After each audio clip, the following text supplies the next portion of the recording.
Mga kahigalan, i-check na ang inyong mga orasan tungod kay alas 7 na ang takna sa kabuntagon.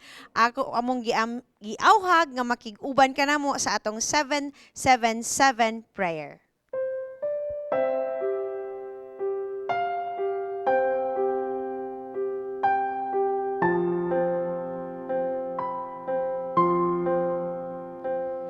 Sa dili pa kita magampo, ako magabasa usa sa pulong ni Ginoong Hesus nga atong makaplagan dinhi sa Mateo kapitulo 7 bersikulo 7. Pangayo og kamo paghatagan, pangita og kamo makakaplag, pagtuktok og kamo pagaablihan.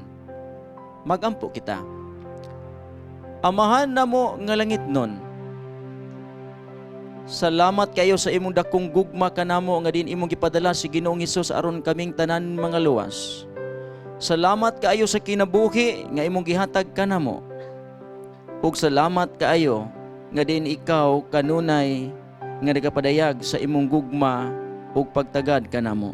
Karon ining taknaa sa buntag kami nagampo nga imong ibubo kanamo ang imuhang Espiritu Santo nga magbalaan sa among kasing-kasing og magahimo kanamo nga takos nga mahimong imong mga inanak aron kami magamantala sa imuhang mensahe sa tibuok kalibutan. Ginaampo namo ang among syudad sa Cagayan de Oro City, ang pagpangulo sa mayor og bisan pa ang iyahang mga kaubanan, mga opisyales og sa tibuok nga Pilipinas og sa tibuok kalibutan.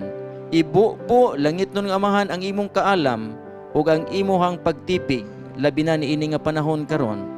Salamat ng itong amahan nga ikaw magapakamaayo sa pagmantala sa maayong balita sa tibuok nga kalibutan sa imuhang makatawhan.